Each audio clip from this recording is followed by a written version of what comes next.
बिस्मिल्लाहिर्रहमानिर्रहीम, अस्सलाम वालेकुम। मैं हूं मोहम्मद जुनैद हलीम। नाज़रीन, उम्मीद है आप सब खैरियत से होंगे। नाज़रीन, दो ऐसे ममालिक जो आलमी सतह पर तन्हाई का शिकार थे अपनी ही हरकतों, अपने करतूतों की वजह से, जिसमें एक तो है भारत और दूसरा है यूएई। इन दोनों ने एक दूसरे को दिलासा देने के लिए, एक दूसरे को तसल्ली देने के लिए आपस में एक मुलाकात की है। एक नया दिफाई मुआहिदा भी शायद होने जा रहा है, ताउन को बढ़ाया जा रहा है तमाम शोबों के अंदर।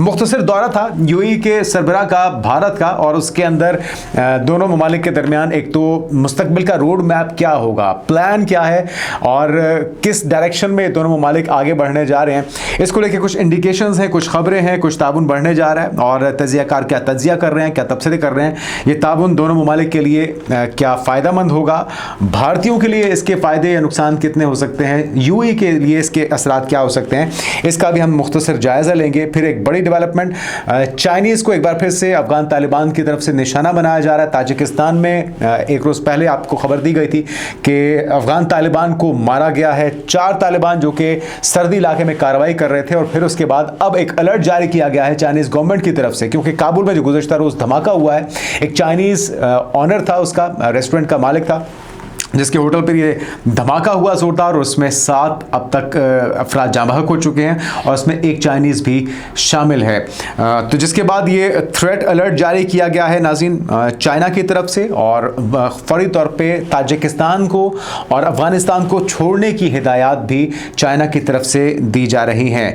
तो इस डेवलपमेंट से मुतल्लिक आपको खबरें देंगे। फिर एक बड़ी पेशरफ्त है ख़ित्ते के अंदर, इस दुनिया के अंदर अमरीकी जो इश्तियाल अंगेज़ी है उसमें हम आए रोज़ इजाफा देख रहे हैं। वेनेज़ुएला पर धावा बोला गया, ईरान के ऊपर भी चढ़ दौड़ने के लिए अमेरिका तैयार था। ये तो इजराइल की तरफ से हाथ जोड़े गए, मिन्नतें तरले किए गए डोनाल्ड ट्रंप से कि भाई ईरान का रद्द-ए-अमल बड़ा शदीद होगा, तो हमारी जान खुलासी कराइए, अभी हमला ना कीजिए। लेकिन ग्रीनलैंड का जो मामला है अब वो ईरान से पहले उभर कर सामने आ चुका है, और ग्रीनलैंड में अमेरिकी फाइटर जेट्स पहुंच चुके हैं। जी हाँ, अगले कुछ दिनों में, कुछ घंटों में कुछ बड़ा होने वाला है ग्रीनलैंड को लेकर, और एक वाज़ेह दरार दिखाई दे रही है। नेटो के दरमियान टूटने का खदशा पैदा हो चुका है अमेरिकी इक़दाम की वजह से। डेनमार्क हो, फ्रांस हो, बरतानिया हो, या फिर जर्मनी हो, दीगर जितने भी मगरबी ममालिक हैं वो सारे के सारे एक तरफ और अमेरिका दूसरी तरफ दिखाई देते हैं। और एक हैरान कुन, सुनने में तो ये मज़े का खेज़ लगती है, कोई मजाक लगता है, लेकिन ये हकीकत है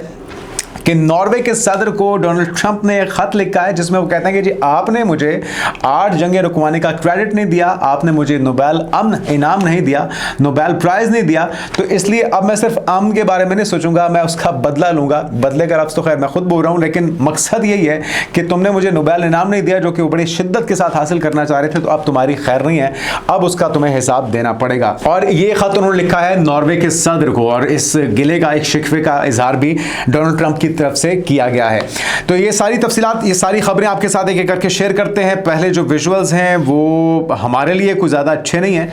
यूएई के साथ पाकिस्तान का दरीना ताल्लुक है, लेकिन पिछले कुछ अरसे से ख़ासतौर पे 3 जो हिमाकतें ख़ासतौर पे काबिल ज़िक्र हैं यूएई ने पिछले कुछ महीनों में की हैं, उसके लिए बुनियाद तो काफ़ी अरसे से रख दी गई थी। छेड़छाड़ और कार्रवाइयाँ काफ़ी अरसे से जारी थी, ये रातों रात नहीं हुआ, जिस पर सऊदी अरब के साथ मामला काफ़ी कशीदा हुए हैं। सऊदी अरब भी फ्रंट फुट पर आकर यूएई को कंडेम कर रहा है, उसके खिलाफ इकदाम भी किए गए हैं, जिसमें एक तो सूडान का मामला है, और दूसरा मामला था सोमालीलैंड का, और तीसरा मामला था नाज़रीन यमन का।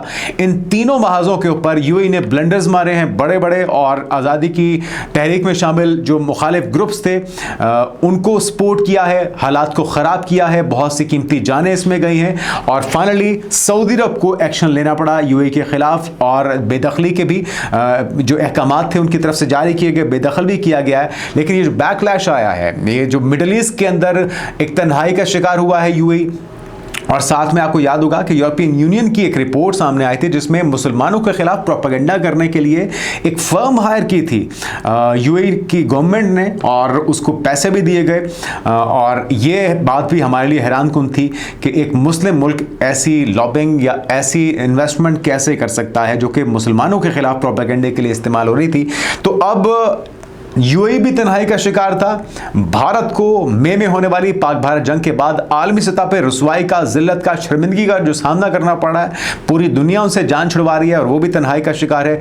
एक के बाद एक सिफारती नाकामी, एक के बाद एक जिल्लत और एक के बाद एक रुसवाई के बाद अब दोनों ममालिक एक दूसरे को दिलासा देने के लिए भी आए हैं और एक और सफबंदी, एक और ग्रुपिंग दिखाई दे रही है जिसमें इजराइल भी खड़ा हुआ है, जिसमें भारत भी खड़ा हुआ है, जिसमें यूएई भी खड़ा हुआ है, जिसमें अफगानिस्तान भी खड़ा हुआ है। तो ये वो ममालिक हैं जिनसे दुनिया किनारा कशी इख्तियार कर रही है इनकी हरकतों की वजह से। तो खबर क्या है, एक तो आपके साथ उस डील का कुछ नुकात आपके साथ शेयर करते हैं, फिर एक और एंगल भी है, एक और जो वजह बताई जा रही है इस मुआहदे की वो भी मुमकिन तौर पे क्या हो सकती है वो भी आपके साथ शेयर करते हैं। एक तो बुध को मुख्तसर 2 से ढाई घंटे की मुलाकात थी और यकीनी तौर पे कुछ राजो न्याज की ऐसी बातें की जानी थी जिसकी वजह से इसको फ़ोन पर नहीं बल्कि 1-to-1 मुलाकात के जरिए किया गया है। और बुध को हमने देखा कि मुत्तहिदा अरब अमारात के सदर शेख मोहम्मद बिन जायद अल नहयान मुख्तसर दौरे पर भारत पहुंचे, जिनका इस्तकबाल किया गया है मोदी जी की तरफ से, खुद आकर रेड कारपेट इस्तकबाल हुआ और काफ़ी वो बिछे हुए दिखाई दिए क्योंकि उनको पता था कि भाई काफ़ी अरसे से कोई घास नहीं डाल रहा, तो किसी ने तो आने की जरूरत की है। हालांकि वो अपने उस तन्हाई को दूर करना चाह रहे थे जिसका उन्हें सामना है। बहरहाल भारतीय वजारत खारजा के मुताबिक नई दिल्ली में भारतीय वज़ीर आज़म मोदी से मुलाकात में दोनों के दरमियान दिफाई ताल्लुकात, तिजारत और LNG के मुआहदे हुए और अगले 6 साल में दो तरफा तिजारत को 200 अरब डॉलर तक पहुंचाने पर इत्तेफाक भी हुआ है। इसके अलावा UAE 5 lakh metric ton LNG की भारत फराहमी के 10 साला मुआहदे पर भी दस्तखत हुए और अमाराती सदर और मोदी ने दिफाई और तिजारती ताल्लुकात बढ़ाने पर इत्तेफाक किया है। लेकिन एक और एंगल भी है और मुमकिन तौर पर जो दिफा का शोबा है इसमें जो दोनों के दरमियान इत्तेहाद है, ये पाकिस्तान और सऊदी अरब के दरमियान जो होने वाला डिफेंस पैक्ट है, बाज़ माहिरीन की राय यह है कि उस तरह का कोई मुआहिदा भी दोनों ममालिक के दरमियान होने जा रहा है। और बढ़ती हुई कशीदगी के तनाजुर में यूएई खौफजदा है, तमाम ऑप्शंस इस्तेमाल करने पर वो भी गौर कर रहा है। यूएई का ख्याल है कि सऊदी अरब ने इसे खलीज में नज़रअंदाज कर दिया है और दीगर इस्लामी ममालिक को इसके खिलाफ इकट्ठा करने की कोशिश भी कर रहा है। तो भारत के साथ दिफाई मुआहदे के जरिए यूएई ये जाहिर करना चाहता है कि इसके पास अब भी इस खत्ते के अंदर भारत जैसा एक इत्तेहादी मौजूद है, वो भारत जो कि अपने से कई गुना छोटे मुल्क से जिल्लत आमेज़ शिकस्त खा चुका है और अब उसे मुंह छुपाने के लिए जगह नहीं मिल रही। तो यूएई अपना ये शौक पूरा करके देख ले। हमारा तो ये मुखलिसाना बरादराना मशवरा है कि आप किसी नाकाम शख्स की सोबत में बैठेंगे तो नाकामी आपका भी मुकद्दर ठहरेगी। तो आप जितना जल्दी हो सकता है अपनी जान छुड़ा लीजिए, अपने जो पिछले गलतियां हैं उनको सुधारने का अच्छा वक्त हो सकता है। गलती पे गलती दोहराएंगे तो उसका रिजल्ट भी एक भयानक नताइज की सूरत में सामने आ सकता है। अच्छा, ये भारतीय सहाफ़ी नाज़रीन दिनेश के वोहरा ये अपनी राय का इजहार कर रहे हैं और इनकी राय भी कुछ हमसे मिलती जुलती है कि दोनों नाकामी के बाद अपनी खफ़त को, अपनी तन्हाई को मिटाने के लिए एक दूसरे का साथ दे रहे हैं। मुख्तसर जरा सुनिए ये क्या कह रहे हैं। सऊदी गेन कर गया, लोग सऊदी की तरफ चले गए, यूएई को गालियां मिल रही हर जगह से, इवन अमेरिका गालियां दे रहा है उसको। अब ऐसे में यूएई को अपनी दोबारा से अगर प्रेस्टीज को रीइंस्टेट करना है, वापस लेके आना है, तो किसके पास जाएगा वो? दुनिया में उसके दोस्त तो काफी है वैसे तो, लेकिन अब सभी अल नायान को दूर कर रहे हैं और अचानक से पता लगता है कि 2 घंटे का प्रोग्राम बना था इंडिया के लिए नायान साहब। अब वो तो राजा है और यहां आते हैं और प्राइम मिनिस्टर को लेने के लिए एयरपोर्ट जाते हैं, तो उनको हौसला हुआ होगा कि हाँ इतना बड़ा कंट्री का प्राइम मिनिस्टर मुझे लेने के लिए एयरपोर्ट आया है, तो उनको थोड़ा सा सहारा हुआ, भाई चलो कोई बात नहीं, कम से कम थोड़ा बहुत तो मुझे भी सहारा मिल रहा है इस मामले में। तो मोदी ने प्रोटोकॉल तोड़ा और एयरपोर्ट गए। नॉर्मली प्राइम मिनिस्टर बाहर जाते नहीं किसी को लेने को ऐसे, लेकिन वो वहां पर गए और अल नायान साहब का स्वागत किया गले लगकर और फिर वहां से उनके अपनी कार के अंदर लेके गए और फिर एक ही कार में वहां से रवाना हुए। छोटा सा दौरा था 2 घंटे के लिए और मेरे ख्याल से कुछ बातें जो शायद फोन से कर सकते थे वो फोन से करना नहीं चाहते थे और वो मोदी के साथ मिलकर बात करना चाहते थे। एकदम से 2.5 घंटे के लिए आना, ये इसमें लोगों को थोड़ा शक हो रहा है कि आप क्या करने आए थे यहाँ पर।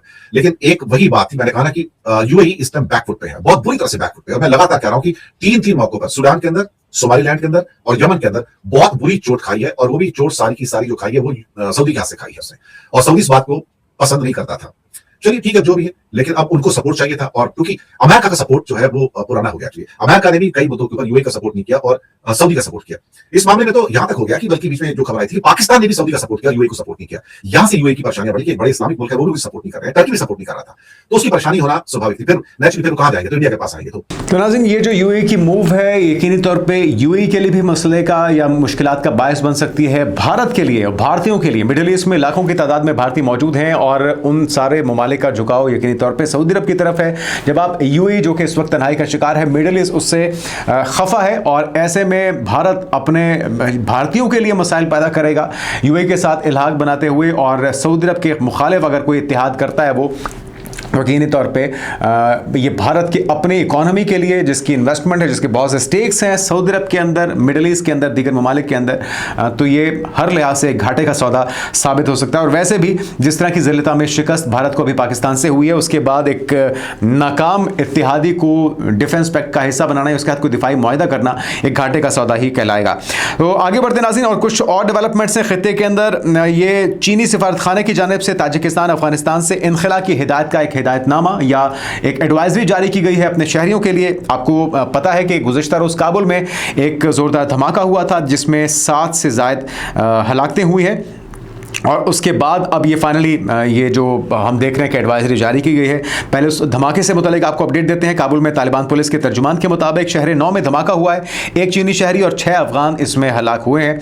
और काबुल में तालिबान पुलिस के तर्जुमान खालिद जदरान ने बताया कि आज पीर को, यानी कि गुज़िश्ता रोज़ पीर को होने वाले धमाका जो है शहर 9 के इलाके में वाक़ एक मुश्तरका चीनी अफगान रेस्टोरेंट चाइनीज़ नूडल में हुआ था।